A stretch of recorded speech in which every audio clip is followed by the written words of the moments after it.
any map is kind of a forged canvas now. Like, there's no limitations on the pieces or objects you can put into the map, depending on if it's a forged canvas or not. The tools are going to get so powerful, it's going to be less the limitations of the tool and more on how technically proficient the actual creator is. What we had here, it was just terrible. Like, I've never seen something so poorly made from a Halo. Like, it was just boring.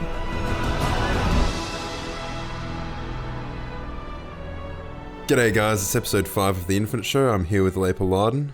Hey up lads, it's Fletch here. And Footghost. How are we doing, guys? How are we doing? Alright, so what's the first discussion point of the day? Oh, come on. It's pretty obvious, mate. We gotta talk about something starting Forge. with F. Alright. Frank O'Connor. You see, I was thinking Forge, but yeah, I mean, yeah, we can talk about Frankie as well. Forge bouncy castles. Oh no. Like some bouncy castles in Forge, I reckon. Yeah, Forge is looking pretty good. It do be indeed. I mean, from what I've been able to gather so far, it looks as though it's going to be quite impressive. I thought that from the initial leaks it was going to be kind of Halo 5.2, but seeing the node graphs and stuff, that shit is insane. I have seen some people pull off ridiculous stuff, like Fortnite building on activation of a power-up. That's ridiculous. So it's like a base reinforcement thing, like buyable doors with points earned in games, like COD Zombies. It is skits. And the extraction mode as well, that has like, apparently it's going to have like banished AI in it. You need to defend at certain points. That, just in regular multiplayer maps, that is just something else. That's... I think at some point they did say like, oh, Forge is going to be a big step up, and we kind of, called their bluff on it maybe because, naturally 343, they can hype up their shit, but this actually seems like, Forge, it seems like the one thing they don't bullshit about, Yeah, and I think the reason for that is actually Tom French. He never fails. He's been, I think, with 343 since, I think maybe 2012 or something like that. But Halo 5's Forge was incredible. It was a little complex, but Halo Infinite's Forge, while being still somewhat complex, it's just incredible. Like, the stuff you can do. I personally have tried it for a bit, and it is actually insane. So there are simple tools that you can do to change how the maps feel that don't require you to know how to, do noding and scripting, right? But there are things that you can do, like Lepa said, like script and node, and to like work with nodes, and it's the stuff you can pull off. Like, some of the stuff will get you. We'll see if Lepa can show some of the images on the screen. People have been pulling off some crazy things already, and the mode itself isn't even out. It's unreal. Yeah, I mean, like wall running was one that I saw today. Double jumping. So like, it's not just the environment around you that you can make node graphs for. It's actually the players too, and the mechanics intrinsic to them, which I never thought was going to happen. Like, I had someone on my most recent video, like, because I was complaining about there not being infection in the game, but this guy's like, oh, well, you can just basically script infection, and I was like, bruh, what? Like, it's a workaround until we get the mode into the game, but apparently there's a way you can do that. So a workaround though isn't quite as good as the actual thing. It's not like it's hard coded straight in the game. It's like, true, because these things, it's not like actual coding. It's like basically linking up functions. These different blocks carry out a certain function, you link them up, and like, I think you said it's Unreal before, which is funny because it quite literally is like the Unreal Engine scripting block they have in there. Yeah, the scripting is a good workaround, but it's not the same. It's not going to be as like performant. It's going to be a bit more buggy, things like that. But still, like, I don't want to put it down at all. It seems like pretty incredible in terms of just, certainly for console, like, it seems like incomparable. There's nothing like else like that. Will people turn out for it though? That is my concern, because if they have the tools, but are they going to have the actual infrastructure for people to come in and actually play it? Like, I think there was a game, I think it was 2018 it came out, was Kingdom Come Deliverance. And it was fairly popular, like it sold a few million, which is pretty good for like a brand new IP, which is quite good. But they released their mod tools like a year or 2 years later after the game came out, and they were pretty, I think from what I know, they were fairly comprehensive mod tools, but they got no traction at all.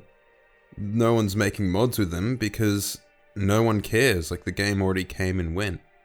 So that's my concern. If they don't get the custom games, the, custom game search, the server browser, things like that, all of that stuff set up,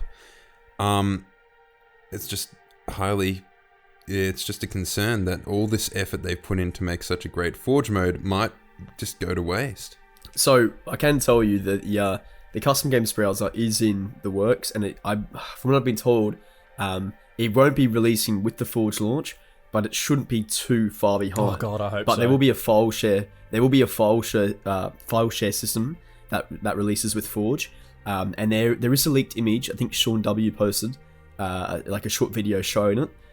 So again, we'll see if we can show that on the screen, and I'll show you guys quickly in the Discord. But basically, it shows the files.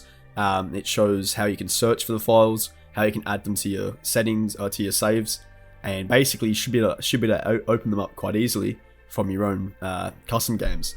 And if that's the case, then game nights, playing with mates, just doing fun things like that, it should be super simple.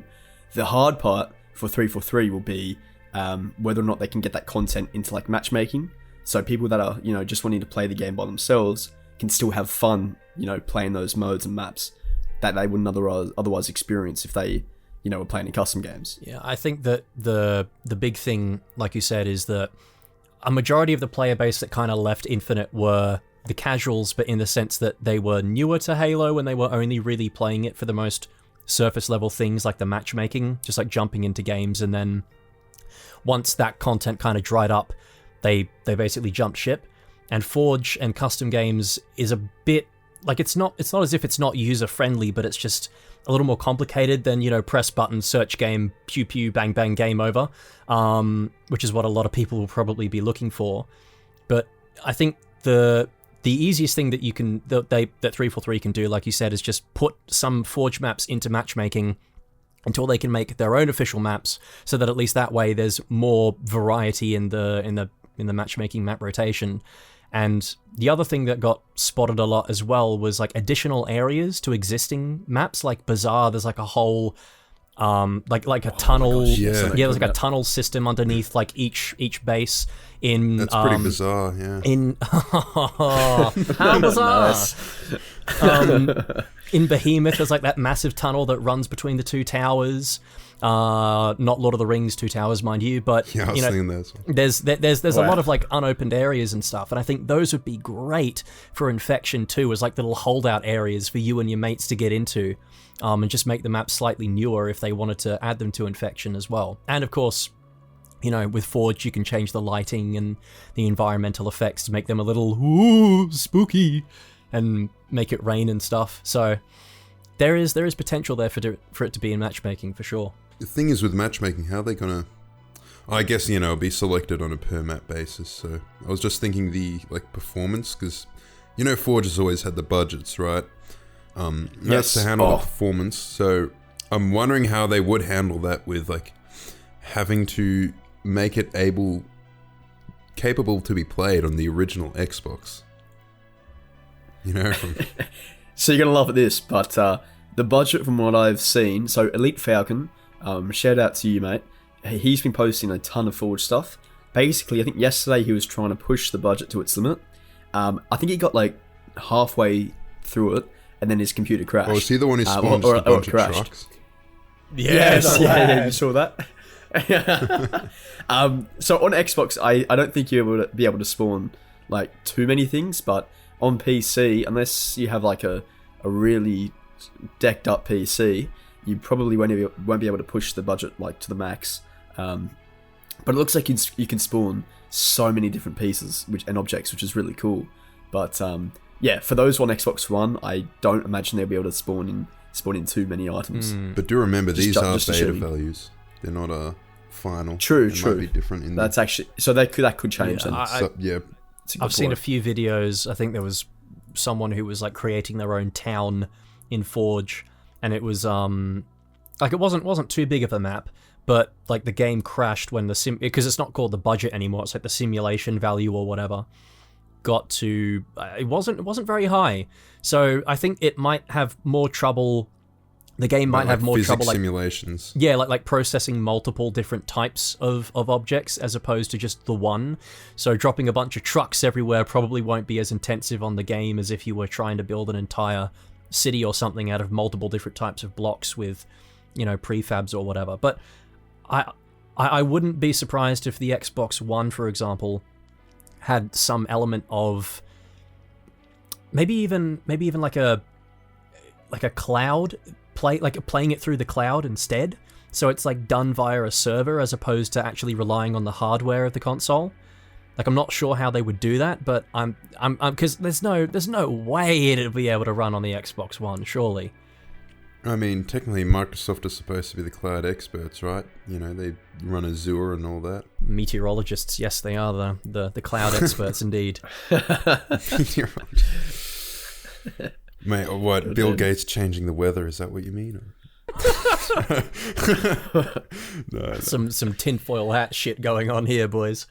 Welcome to the Infinite God Conspiracy Show. They're putting shit in the water to turn the freaking frogs gay. That was a massive derail. Yeah, just a little bit. Just leave it all in. Yeah. Where were we? The Where were Forge. we? Oh yeah, Forge. Yeah, how could we possibly forget? Yeah, looks pretty good. Yeah, I mean, It looks good. yeah, eh? nodes. I mean, like all the stuff you can do with that, combining weapons. Like one of the earliest things we saw Oh was yes, from Halo 5. the grab was- gun and stuff, or whatever that was. The other Yeah. thing too that I was really excited about was the fact that there's no. Well, I mean, there will be Forge canvases, but any map is kind of a Forge canvas now. Like there's no limitations on the pieces or objects you can put into the map, depending on if it's a Forge canvas or not. It seemed like there were no invisible walls or anything like that. You could just fly around freely and utilize the whole area. It seemed like. Yeah, well, I mean, I've seen a lot of people use Behemoth as like the starting area for their Forge map, and they kind of like they forget about the ground floor bit, and then they kind of build a new floor above that and use the big Forerunner pillars as kind of the basis for their own maps. So you just brought something to my mind there. I don't know if you guys have seen this, but someone created like this whole like forest environment like on Behemoth, like up top, and it was exactly what you were just talking about there, Labour. I saw the one of I think someone remade Haven from Halo 4, but they used Behemoth as the starting point with those big 2 Forerunner pillars, and then kind of built the rest of the map around it. I think that's the biggest issue that I have so far, is that the Forerunner textures on a lot of the Forge pieces look a bit washed out, like their bump maps or something don't have enough shadows or like detail. In terms of the ones that people place? Yeah, they looked kind of a little too pristine. Yeah, I think people have control over that, over the textures. So I think they do. I looked at one. There was some dude that was scrolling through all the textures available, and there were like a ton of them. And there was all like bricks and stuff, and I think you had even more control because it was similar to Halo 5, but in Halo 5 there were some more limitations. So like this one in Infinite seems like you can change them completely, change all the colors, change the roughness, how shiny it is, all of that. Whereas like in Halo 5, they did kind of have that texture system, but there was still some limitations. Like if you did Forge much then in Halo 5, you would remember there was some of those larger pieces, and you could still, there'll be like some dent in it near the side, and they would still remain in it no matter what texture you used. So it would still clearly be a Forge piece. Versus these, it just seems like they're just like flat planes, and you can give them whatever texture you want, which looks really good, honestly. Like, I think of all the features, that'll probably be the best one, because they'll help the most to make actually good-looking maps. Because even in Halo 5, like, with all the Forge improvements they had then, there was still, obviously, like, really flat lighting and stuff on the maps that made them Wasn't baked. look... It was pretty. I mean, I think like so Infinite Forges, like, he used to make some incredible Halo 5 maps towards the end of its lifespan. And I don't know what he did then compared to, like, the people creating maps at the start of Halo 5. But it was like a night and day difference. And I don't know if 343, like, updated Forge as they went. But with Halo Infinite's Forge, as you were saying, the maps just, they don't really look Forge made in a sense, which is a big thing for me. The tools are going to get so powerful, I think that it's really going to show how technically proficient the actual creator is, right? So, you know, obviously if it's a simple map, it's going to be less the limitations of the tool and more on, you know, the actual forger themselves. So, again, that's actually pretty cool. Pretty exciting. Yeah, that's awesome. Like, you'll tell, if I make a map, you can tell it's some dumbass who's got no clue what he's doing. if someone who's talented makes a map, you're like, all right, that looks pretty sweet. But yeah, no, exactly, mate, exactly. I think the beauty of Forge is, though, that it's got a bit of a learning curve, but it's one of those things that if you just put enough time into, you can sort of, it doesn't take too long to pick it up and get along.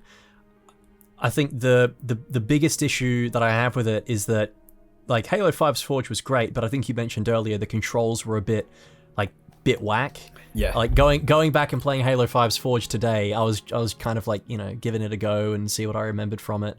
And yeah, the controls were so weird. It was like A to fly your monitor down and B to fly it up, and it was LB, RB to let go of objects. And it's like, why? Why can't it just be the way it was? But yeah, they were very strange. I feel like they probably did have to change to accommodate more complexity. But again, with things like that, like with controls, I feel like if it's a trade-off for more complexity and some, you know, more interesting tools to play with, I think it's worthwhile. yeah, or just, you know, do it on keyboard and mouse, because that's probably what I'm going to end up doing. I think it's going to be far more convenient than having to use controller.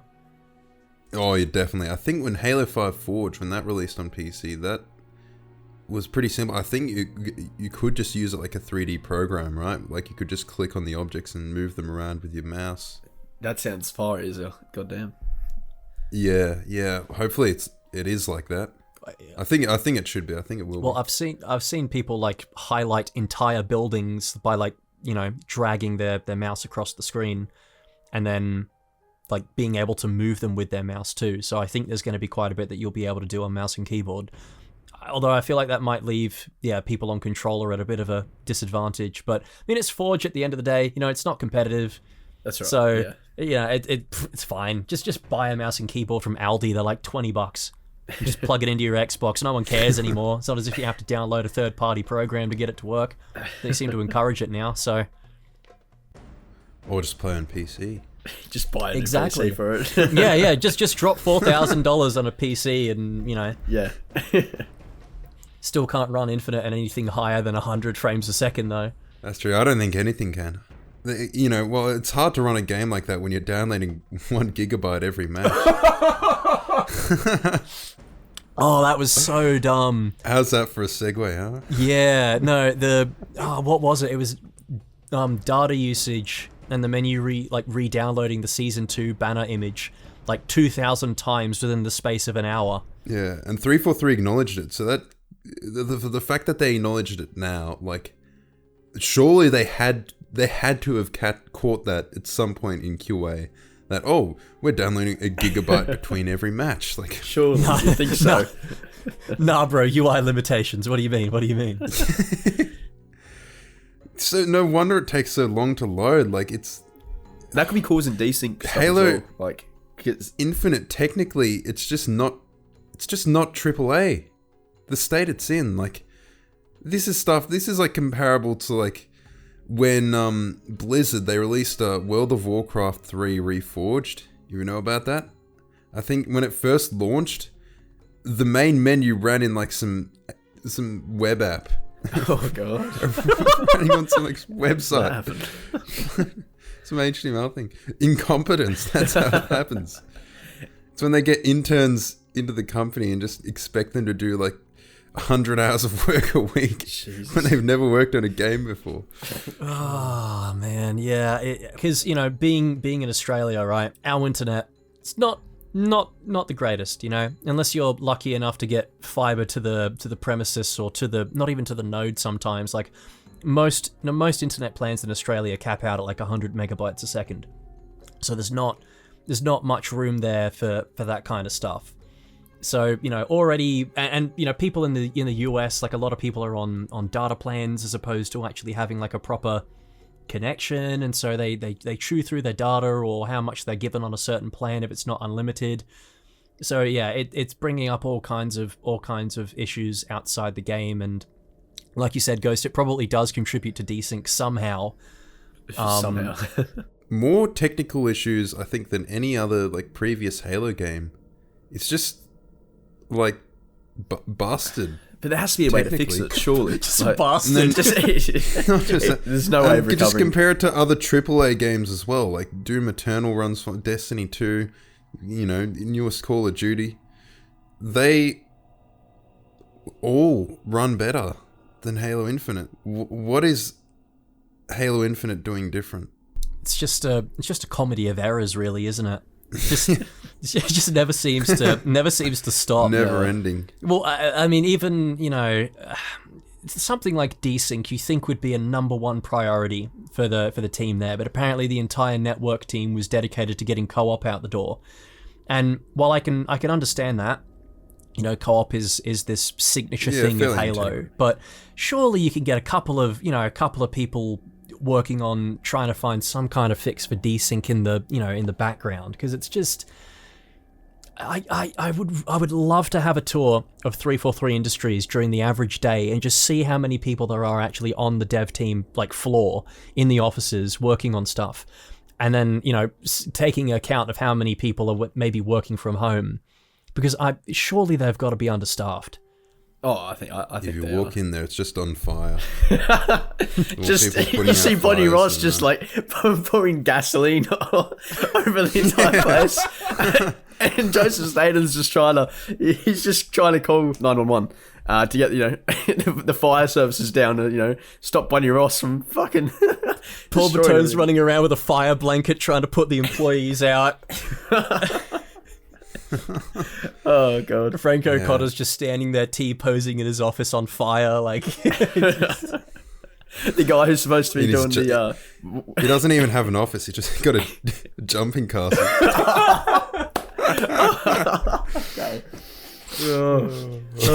Niche jokes. With a picture of Christina Hendricks on his desk. Framed up there. Some people would know what you're talking about. Oh, that's fucking wild. Holy shit. Goddamn. Like, I say this every time, like, obviously there's plenty of talented people at 343, but it just seems like almost definite at this point that there's some massive disconnect, some massive screw up at some degree within the management. Like, there has to be. Yeah. No, there definitely is. And we've said it multiple times before, but it does come down to the point where Bonnie Ross, Frank O'Connor, Kiki Wolfkill, they've been in their positions for so long now, and you just got to think, when, like, how many times do you have to stuff up at a job to still have that job? And it's like, I mean, Joseph Staten's come in, which is fantastic, but it really feels like he's just a poster boy right now, to come out and talk to us whenever there's some bad news. I'm hoping, like, maybe sometime next month when we get the August drop pod, that they'll do like a live stream and he'll be out announcing some good news for us. But whenever there's something bad to say, they always put Joseph Staten out there to talk to us and try to let us down easy.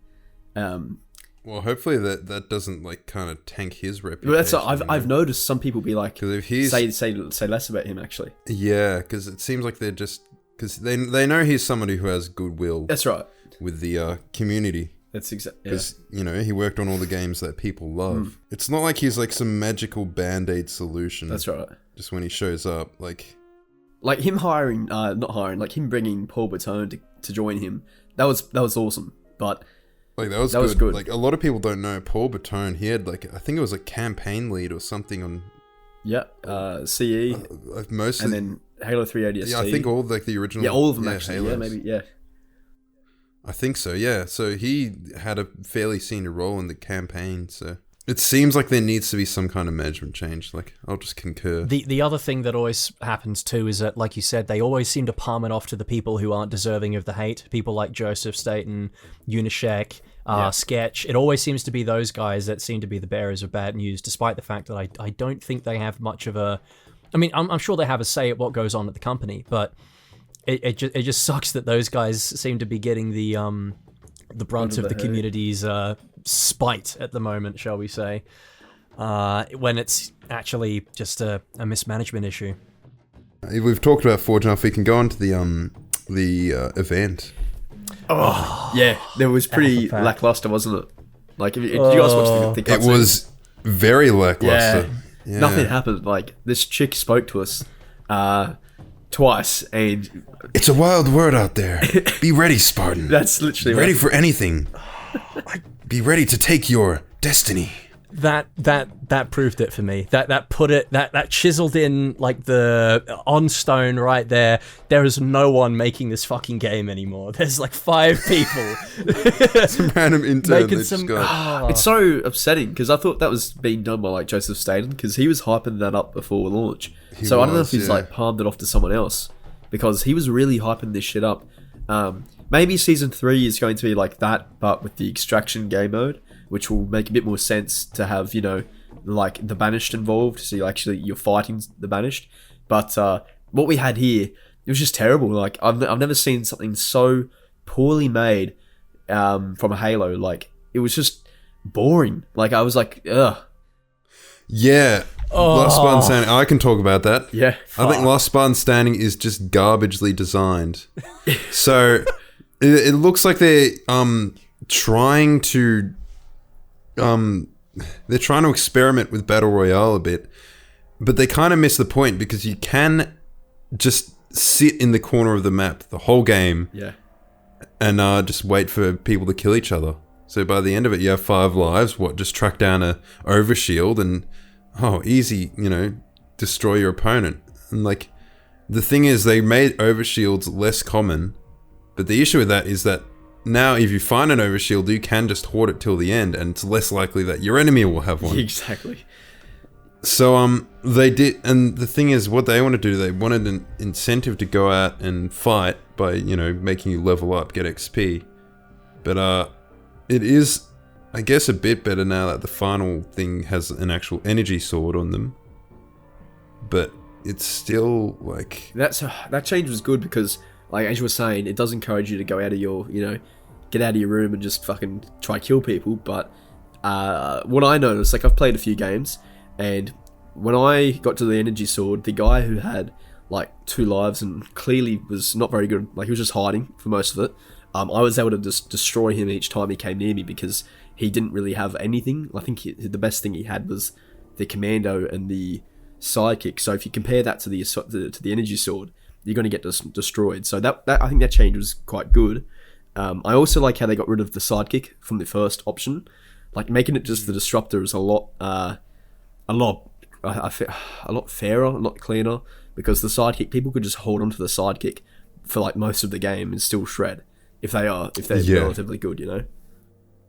Yeah, sidekick's actually a very powerful gun. Yeah, the thing that fucks me out about the sidekick though is that everyone else's bloom seems to be considerably less than mine. It drives me fucking nuts, man. Like I'm shooting people and bullets are grazing off the side of their head. I'm like, fuck, I'm a goddamn stormtrooper, bro. I have that problem too.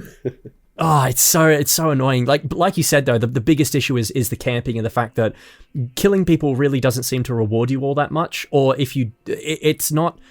I mean, it does help you, you know, level up and stuff, but you can just as easily take your kills or, you know, plan your kills more discreetly and get someone off guard, you know, by third-partying them, which seems to be oh my god, all the fucking time, man. I get out of one gunfight and there's some other dude just standing behind me going, "Hi, how are you?" and shoots me once. That's what you need to do. You just need to get good at picking off other people's kills. Yeah. That's like FFA though, to be fair. Yeah. I think it annoys me more because it's, you know, limited lives and it's like, fuck, dude. And you also get better weapons if you get the like finishing kill, you know. So if you get in a battle and you take down someone else's shields, but you die, then somebody else, the dude who cleans up, gets the weapon upgrade. The other I think I'll just add really quickly. The other thing that really bums me out about the mode, though, is that if you get killed towards the final circle, spawning outside in that fucking zone when you cannot see anything on the inside of the person who's still in the zone because of how red it is, like you might as well just give the fuck up. Like, you've lost the game because there's no way you're getting back into that circle again. It's like borderline impossible to see what's going on. Which is, puts you at a bit of a disadvantage, but in saying that, though, like, they can't really spawn you anywhere else, so that's just an innate problem with the mode. I did see the multiplayer designer, Zach Boyce, I think it was, he spoke about that, and he said that they made a change to it where if you don't shoot, or if you spawn in and you don't shoot, your shields will barely go down, or get, like, barely drained, before you get to the inside of the circle. The only issue I think with this is because if it's like a 1v1 and the other guy's got 1 life left, or both have 1 life left, and you've just spawned in and you're making your way towards the guy in the circle, he will be looking constantly to see, like, where's the guy coming from, and once he sees him and he shoots him, it is very hard to like, you have to shoot back, right? So as soon as you shoot back, the danger zone will damage you more. Because the guy said as soon as you start shooting, it will affect you more, which I think is a bit stupid. I see what he was trying to do, but as soon as you start shooting, like, preemptively to kill the guy, you lose more shields. So like it immediately puts you back at a disadvantage. Exactly. It's like they're trying to, not penalize you too much for spawning and getting caught off guard by Timmy No Thumbs and his fucking active camo, and killed you. But then, when you try and fight back, it's like, oh, well, shit, I guess I'll die. Like, it's not...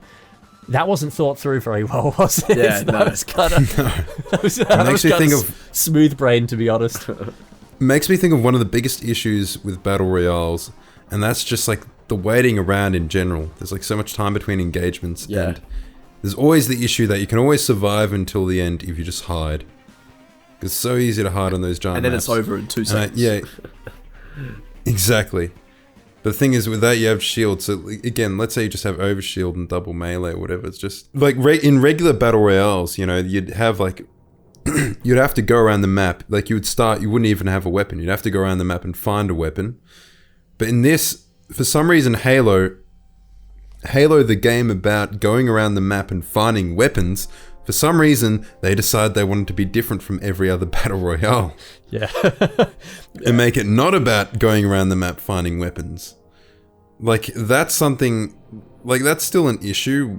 People will still hide in other battle royales, but I feel like at least placing weapons around the map at least kind of forces you to go around so you have the ability to defend yourself, You have to go inside certain focal points or whatever. I mean, this is all sort of like a learning experience, I guess, for Tatanka and certain affinities. BR mode, which Lord knows when that's coming out, but I'm going to assume that from everything that's next year slipped through the cracks about that, and everything that slipped through the cracks about that looks like it's going to be... It's going to be 5 years. 2027 coming to your doorstep, Yeah, but I mean 343 have already had 10 years of time to learn.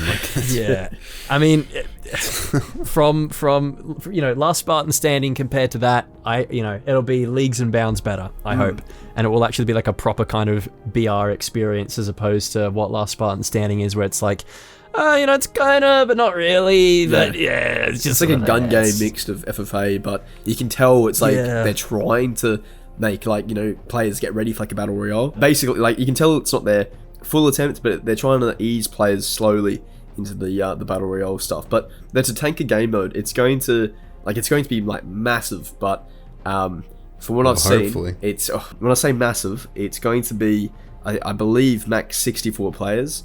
But like, there's more to do than you would do in like a normal battle royale. So like there's banished AI apparently on the maps. There's sometimes there's different like settings for it. So I think from what I've seen, I don't know if you guys have seen this as well, but there's different settings where like there's ship to ship combat. The Falcon is being like completely teased all over it. The Mantis is in it as well. There's different like objectives that you need to do. So I don't know how that will work in the battle royale setting. But yeah, maybe that's like, you know, Yeah, a different. I think I've heard some of those. Yeah, you heard that? Yeah. Max Hoberman is the OG. You know, he's like the creator of skill-based matchmaking. So yeah. Right. Oh no, that's what I was gonna say, because he's like the head of Certain Affinity, right? So he would be the one working on the Battle Royale. So again, another classic Bungie employee. So I think he's somebody who has the experience. Like again, he took like a leading role in designing Halo 2's and Halo 3's matchmaking system. So like, to be honest, I'm not sure why they don't lean on him more. Like, that's such obvious expertise there. Yeah. That it just seems like they should be capitalizing on that more. But then again, we'll see how this Battle Royale turns out. Yeah. I swear one of you two spoke to him. I don't know who it was. I swear one of you guys like messaged him on Twitter. Yeah, I've done that. A couple times. Yeah, because I was either one of you or it was both of you. But I saw, I think I said to you guys that we tried to make something that was fun first before.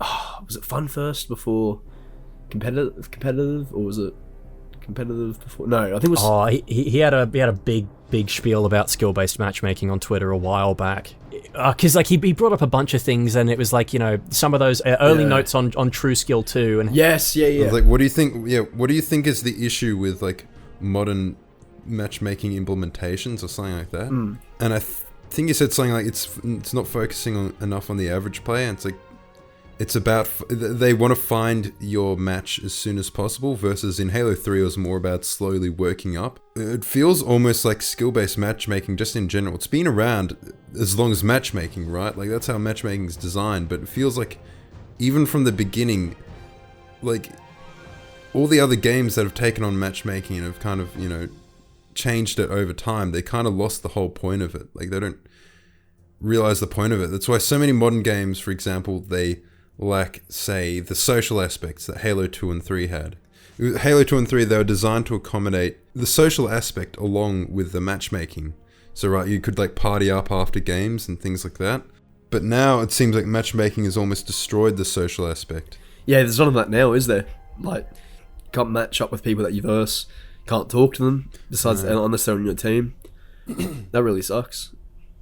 Yeah, the main thing that Max brought up though was that he had like a link to a couple of documents and stuff where he was talking about some of the issues with like an early version of True Skill and like how it was initially implemented, and how a lot of the gripes that he had were still problems that we're having with skill-based matchmaking today.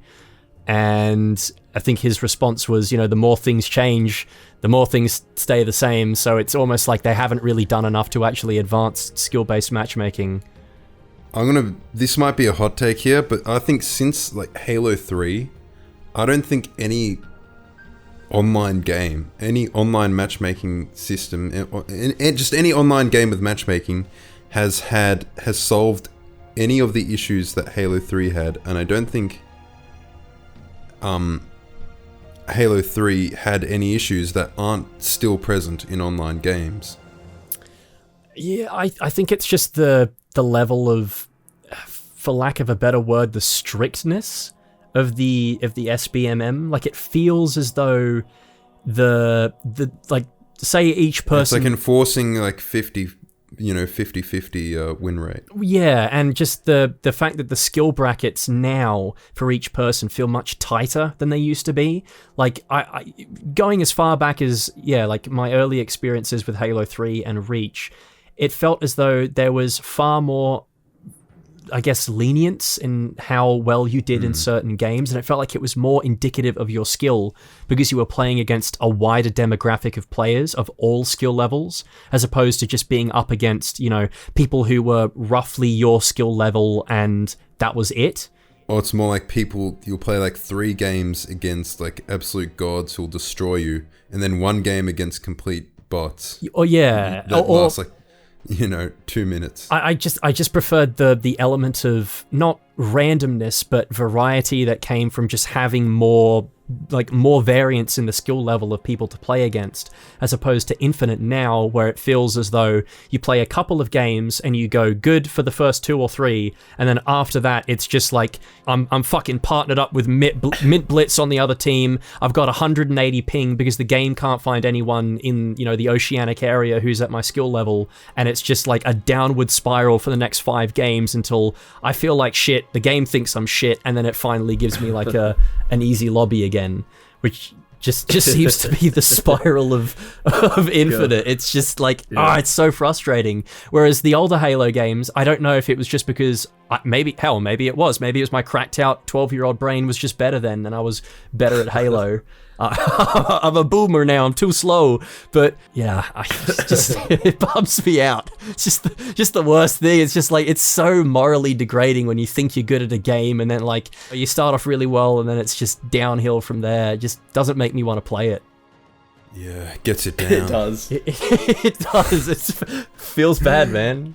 It doesn't feel casual. I think that's the biggest thing. It doesn't feel like you could just sit down on the couch with, you know, 2 other people with, you know, the guest players, you know, and they have the 1 and 2 in their name. Yeah. Instantly marks you. Like, when you do that, it feels like you should be sweating when really it should just feel like you should leave in a better mood than when you joined. Versus I feel like all too often in online games, they're designed to be, you just play them all night and you only get off angry. Like, you'll only get off when you rage quit. That sums up the last 5 years of gaming for me exceptionally well. And it couples with everything else too. It's not just the SBMM, it's the desync, it's the fucking high latency, it's all these like different like small issues in the game that just come together to make me go like, wow, fuck, why am I playing this? When I could be having much more fun on the Master Chief Collection, just browsing the customs games and just like fucking around in those. You'd almost think Assassination Tales would be more fun.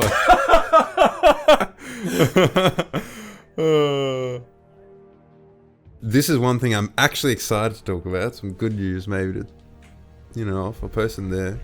All that cut content that's making a going to be comeback. pretty exciting. Yes. I think unequivocally a good thing. It looks absolutely like fucking amazing, because when you realize they have, I think for Halo 1 apparently they have like basically everything from like all phases of development, so they have like 99 to 2001 from like 97. Oh fuck. Damn. Real early. Like they have like everything, like every build going way back from what I know. But a lot of the stuff is like, you know, half-made, barely finished. So I think there's going to be... So what they're doing is they're basically... I think there's like 343 employees, but it's mostly just like modders.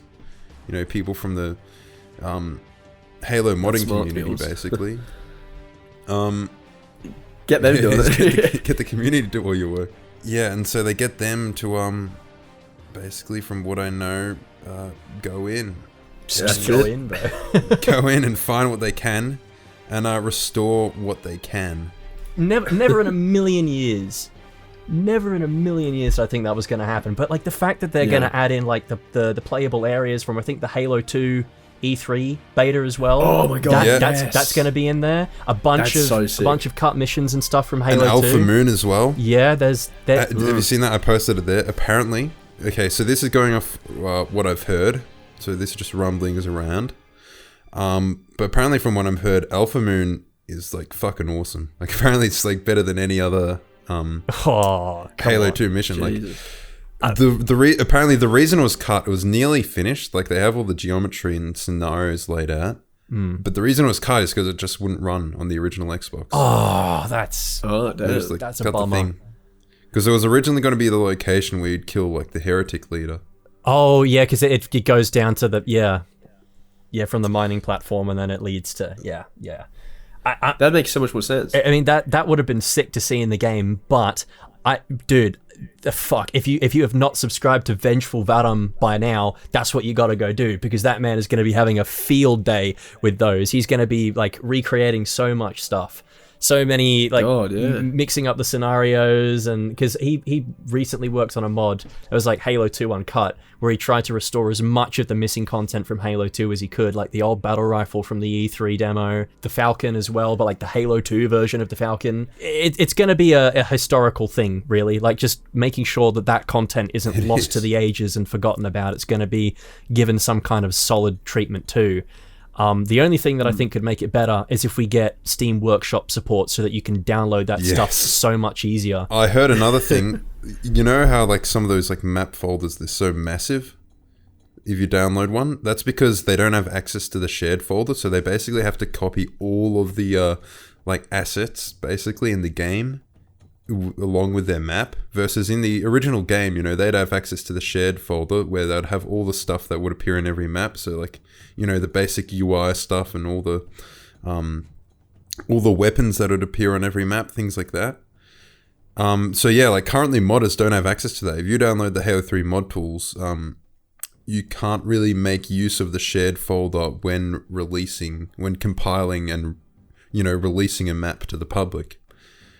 So apparently they are slow and steady, of course, classic 343, making progress though in making it so you can use a shared folder. And I think that is, from what I understand, going to be one of the steps I think that's necessary before I think Steam Workshop comes. Although this is just me talking out my ass. Well, I mean, just from my understanding, it still sounds promising as hell to me. And so in terms of the cut content that they're restoring, is it just from Combat Evolved in 2, or is there? It's from every apparently. Well, apparently so far they've only had a look through Combat Evolved in 2, and because this is like all their dev files from all like 4 years of iteration, right, for Halo 1. So there's going to be going through so many half-finished or unfinished, you know, just stuff that they have no clue what it is. It's going to take a while to just go and sort through it. From what I understand, it's going to take a while before they can get around to Halo 3. I mean, when you say Halo 3, I'm thinking Guardian Forest and that cut mission. And if there was anything that actually got done for that, because I know that they got up to like the conceptual phase with that, and it's what the multiplayer map was obviously based off. But if there was anything in the game files about that, well, there was it 070 Forest, I think? Hold on, actually, if you can give me a moment, I'll actually track it down in my H3EK folder. There's 070 Waste and 080 Forest. It's in there. It's in there. A bit of scripts, I think, and there's like one like diffuse texture. That is used in Guardian, I think. So there is that. Well, I mean, there's still something there. There's still something. We give Halo a bad time, but you know, we've got some things to look forward to and some things to look back to, as it were. So. Oh yeah, no, okay. I do have some bad news though for about that. So apparently, there's no files at all related to a Forerunner tank. Oh, the awesomeness would ensue, you know. Yeah. So probably the one where like the Gravemind's tentacles would smash down and rush past like cars. And oh my god, I know what you're talking about. The Forerunner tank thing. So that was the cut mission they talk about in the Halo 2 commentary, the developer commentary. Yeah. So yeah, apparently there's no files related to that, and it was basically just never made it past the conceptual thing. There might be like whiteboards about it that might be hidden somewhere at Bungie.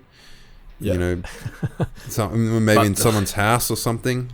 You need to find them. Oh, dude, like just Jason Jones' house, maybe. Break into his house, take some photos. Bro, I don't even think Jason Jones lives in his own house, to be honest. The man is like he's a grey nomad. He just travels the world, just popping up occasionally. Jesus. You know, he just vanishes from reality and just appears. Yeah. Whenever like a new game releases. That sucks because like like I've always wanted to see how like they would have portrayed that, like a Forerunner tank like that.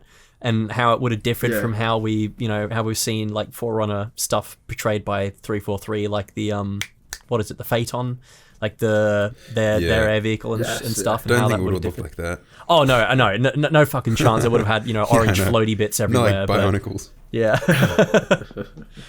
Well, I mean, look, Yeah. I'm just happy that they've got all that stuff from like. Unfortunately, awesomeness will not ensue. Well, they've got all this other stuff, so beggars can't be That's choosers. right. Yeah. I don't think Still a they. lot of hype coming with this. I don't think they found anything about a Covenant ship either. Oh, the That was meant to be the one. There's a Yeah. cutscene where he's like giving the Covenant back their bomb, and he goes inside the ship. yeah, that was the Yeah. whole level. And that was originally meant to be like a mission. I think it was meant to be like a Wraith one. Like you have a Wraith inside the ship. But That would yeah. be Oh well, some things are lost. Just cool seeing their iteration. It gives you good like insight into how you'd make a game. So I was just thinking there was like something else. I think there's some other stuff we have to discuss as well. Like what about the Halo show? Yeah, I'm out. See you, mate. Fuck off.